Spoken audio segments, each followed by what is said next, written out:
Hello students, आज हम probability के बेसिक्स पढ़ने वाले हैं।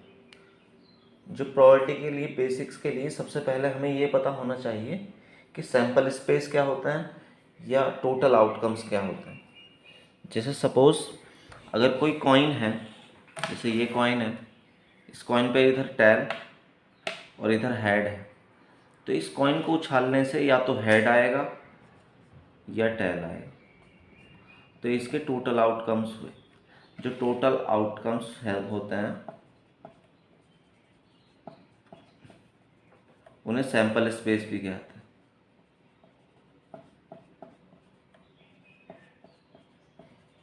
तो यहाँ पर दो हुए। तो टोटल आउटकम अगर हमें पता है तो प्रोबेबिलिटी की काफ़ी प्रॉब्लम सॉल्व हो जाती है। तो सबसे पहले टोटल आउटकम किसी के भी अगर हम निकाल रहे हैं, सपोज यहाँ पर एक कॉइन था तो हेड और टेल है। अगर सपोज इस कॉइन के दोनों तरफ हेड होता, इधर भी हेड लिखा हुआ होता और इधर भी हेड लिखा हुआ होता, या इधर छपा हुआ होता, यहाँ पर हेड। तो जब मैं इस कॉइन को उछालूंगा, दोनों तरफ हेड लिखा हुआ है, याद रखना। जब कॉइन को उछालूंगा तो टेल नहीं आएगा, केवल हेड आएगा। जिसमें इसे कभी भी मैं उछालूं तो इसमें हेड ही आने वाला है, टेल नहीं आएगा। जब हेड ही आएगा तो उस तरह की इवेंट को कहते हैं श्योर इवेंट।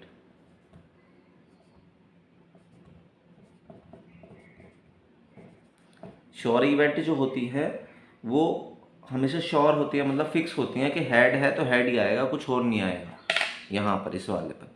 तो श्योर इवेंट जो होती है उसकी प्रोबेबिलिटी हमें याद होनी चाहिए। प्रोबेबिलिटी को पी और इवेंट है तो इसे ई से शो करता है। प्रोबेबिलिटी पी ई जो होगी श्योर इवेंट की वो 1 हो जाएगी। लेकिन अगर जो कभी ना आए उसी पर, जैसे सपोज करो अगर मैं इसे उछालूं सिक्के को तो हेड ही आने वाला है, लेकिन टेल नहीं आएगा। तो जब टेल नहीं आएगा तो यहाँ पर उसकी प्रोबेबिलिटी होगी 0। तो उसे बोलते हैं इम्पॉसिबल इवेंट। Impossible event. जो इम्पॉसिबल इवेंट होती है उसकी प्रोबेबिलिटी 0 होती है। तो जो श्योर है, मतलब ये मैक्सिमम है, श्योर वाली मैक्सिमम, और ये मिनिमम, ये मिनिमम वैल्यू, ये मैक्सिमम। तो किसी की भी प्रोबेबिलिटी अगर इवेंट होगी वो मैक्सिमम और मिनिमम के बीच होती है, तो इसलिए वो बड़ी होगी या बराबर होगी 0 से, छोटी होगी या बराबर होगी 1 के। ये प्रोबेबिलिटी की प्रॉपर्टी हमें पता होनी चाहिए। 0 कब होगी? जब इम्पॉसिबल इवेंट होगी। यहाँ पर ए इक्वल टू ये शो कर रहा है कि प्रोबेबिलिटी 0 हो सकती है, इक्वल टू ये शो कर रहा है कि ये 1 हो सकती है। 1 मतलब मैक्सिमम होगी, तो उस टाइम उसे श्योर इवेंट कहेंगे, है इम्पॉसिबल। तो मतलब प्रोबेबिलिटी कभी नेगेटिव में नहीं हो सकती।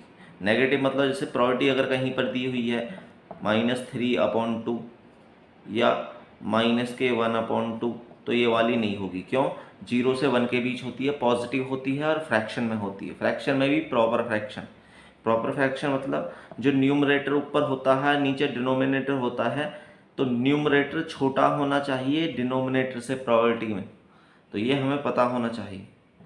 अब प्रोबेबिलिटी किसी की है जैसे हम निकालनी है तो उसके लिए फॉर्मूला होता है favourable event upon total event. उसका बताता हूँ वो होता क्यों है। जैसे सपोज करो एक मैं दूसरा कॉइन ले लेता हूँ, इस पे इधर हेड लिखा हुआ है, इधर टेल लिखा हुआ है।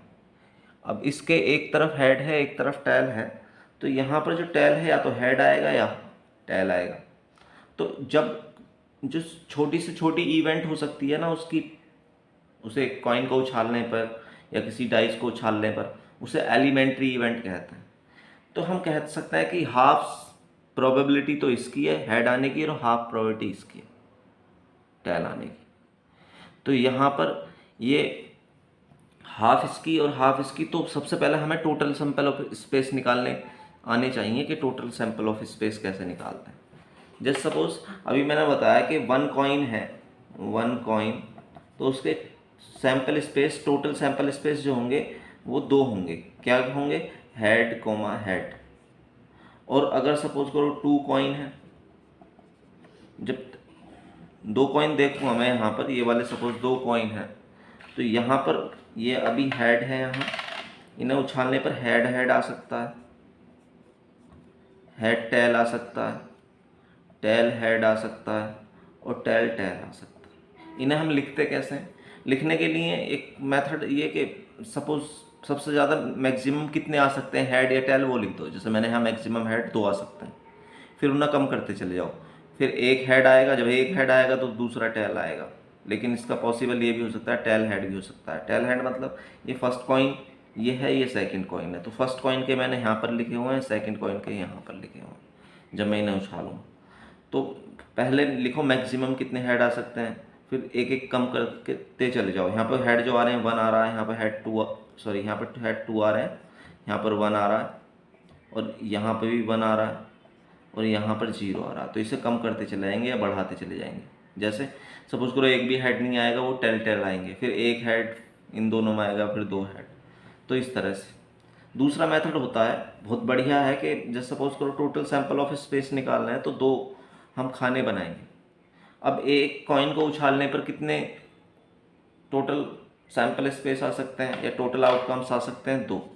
और दूसरे को उछालने पर उसे भी 2। अब दोनों की मल्टीप्लाई कर देंगे, 2 2 जा 4 आ जाएगा, जो हमारा भी आया था। इसी तरह से अगर सपोज 3 कॉइन्स होते तो ये 2 कॉइन्स के हो गए 4। 3 कॉइन्स होते, अभी बताया कि जितने कॉइन्स हैं या जितनी डाइस हैं उतने स्पेस बना देते हैं। अब 3 कॉइन्स हैं तो एक कॉइन पर हेड टेल आ सकता है, इसमें भी हेड टेल, इसमें भी हेड टेल, तो इनों की मल्टीप्लाई कर देंगे। 2 2 जा 4, 4 2 जा 8, तो 8 आ जाएगा टोटल आउटकम।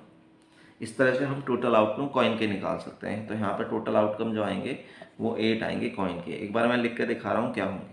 अभी मैंने जैसे बताया, अगर लिखने का तरीका कि टोटल निकालने के लिए पहले मैं टोटल मैक्सिमम हेड कितने आ सकते हैं, मैक्सिमम हेड 3 आ सकते हैं, हेड हेड हेड। अब एक एक कम करते चले जाएंगे। अब हेड 3 आ रहे हैं तो 2 हेड आने के लिए हेड हेड टेल। अब इस टेल की पोजीशन चेंज कर दो, head tail head tail head head. अब एक हेड आएगा, जब एक हेड आएगा तो 2 टेल आएंगे, tail tail head tail head tail head tail tail, और आगे टेल टेल टेल। तो 1 2 3 4 5 6 7 8, टोटल आउटकम 8 आ जाते हैं 3 कॉइन को उछालने पर। दूसरा मेथड अभी बताया था कि 3 उछालें तो 3 स्पेस बनाएंगे इस तरह से, वहाँ पर 2 2 पुट कर देंगे, मल्टीप्लाई करेंगे, 2 2 जा 4 2 जा 8 आ जाएगा। तो ये 8 इस तरह से आ जाते हैं। ये फर्स्ट मेथड, ये दूसरा मेथड। मोस्टली दूसरे मेथड से करने चाहिए, अगर टाइम है तो फर्स्ट मेथड से, क्योंकि उससे आसानी से हम है ना प्रोबेबिलिटी की आंसर भी निकाल सकते हैं। अगर सपोज करो 1 कॉइन उछाला है और 1 dice,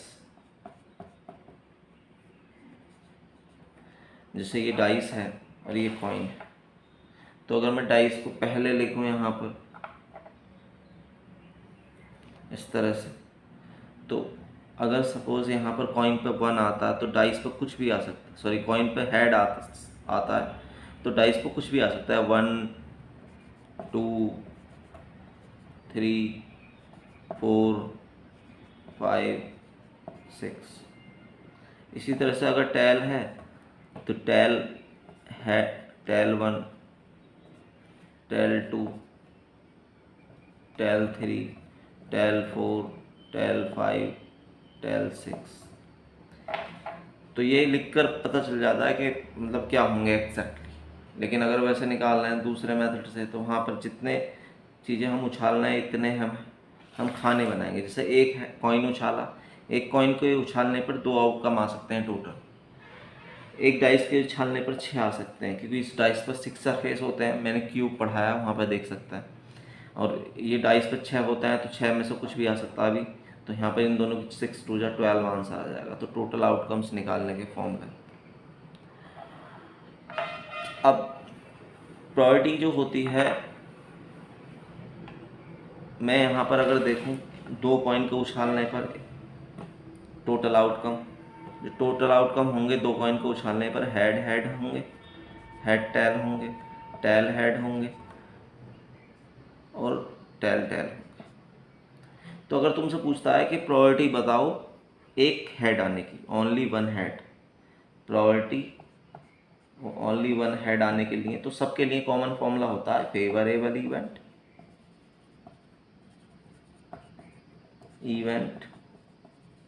upon total event. Favourable मतलब एक, अभी जैसे क्वेश्चन में कह देता है कि एक हेड आने की, अब हेड जो आएगा इसमें भी आएगा इसमें भी आएगा, तो ऐसी कितनी इवेंट है, 2 हैं जिनों में वन हेड आ रहा है। तो वन हेड आ रहा है वो फेवरेबल हुई, जिसकी पूछ रहा है वो फेवरेबल होती हैं। तो यहाँ पर ये 2 हैं, तो 2 अपॉन टोटल इवेंट कितनी है 4, इससे इसे डिवाइड कर लेंगे 2 आ जाएगा तो 1/2 हो जाएगा। तो ये हाफ हो गया, हाफ मतलब से 4 थे, 4 में से 2 फेवरेबल हैं और टोटल जो है वो 4 थे, तो इसलिए हाफ हाफ हो जाती है प्रोबेबिलिटी, हाफ इन की हो जाएगी। तो प्रोबेबिलिटी का ये वाला फॉर्मूला पता होना चाहिए, favourable event upon total event. हमेशा ये वाली जो फेवरेबल इवेंट है वो लेस होंगी टोटल इवेंट से, क्योंकि इनों से कम ही वैल्यू आती है मोस्टली।